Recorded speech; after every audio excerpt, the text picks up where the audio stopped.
बघायचे की दादांना शेवटचं बघायचं की विमानात दादा कोणत्या रस्त्याने गेले त्याचं CCTV फुटेज म्हणजे ही काही मोठी गोष्ट नाही की प्रत्येकाला कुठलंही CCTV फुटेज आज उपलब्ध होतं ते किमान तुम्ही निकटवर्ती होता तुम्हाला तर बघायला मिळाले का आणि सगळ्या महाराष्ट्राला कधी मिळेल? एक बाब अशी आहे की ज्यावेळेला तपास यंत्रणेकडे तपास असतो त्याला तपास यंत्रणा काय तपास करते हे काय कोणाला माहिती होण्याचं काही कारण नाही. याचं कारण शेवटी एक स्वायत्त तपास यंत्रणा त्या ठिकाणी आहे.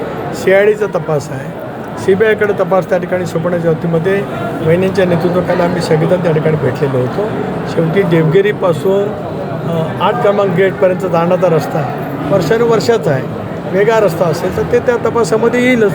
कारण आम्ही सातत्याने हीच मागणी केली की अपघाताच्या नंतर ज्याने या संदर्भामध्ये जे काही आरोप केले असतील किंवा काही पुरावा दिला असेल किंवा काही शंका उपस्थित केल्या असेल या सगळ्या तपास यंत्रणांनी ज्या शंका उपस्थित केल्या त्याच्यासह तपास पूर्णपणाने करावा आणि ते तपासांतील सत्य एक प्राथमिक अहवाल आला त्याच्यावरती आम्ही समाधान नाही आहोत.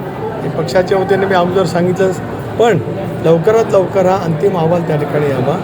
या अंतिम अहवालाची प्रतीक्षा केवळ बारामतीकर किंवा राज्यकर्ते असं नव्हे मी देशाच्या संसदेत जातो त्यावेळेला दादासारख्या लोकत्व नेतृत्वाची आठवण काश्मीरपासून कन्याकुमारी पसरलेल्या वेगवेगळ्या राज्यांतील खासदारांच्या मनामध्ये सुद्धा आहे.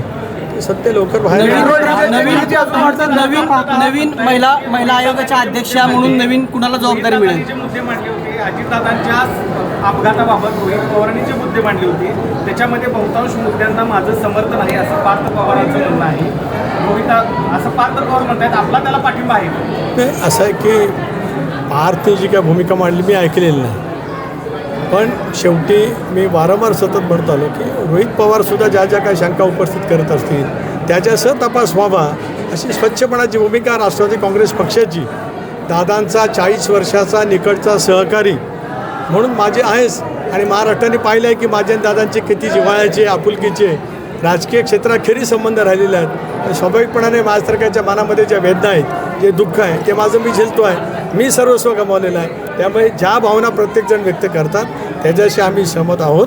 तपास यंत्रणांनी या सर्वच गोष्टीचा सखोलपणाने तपास करावा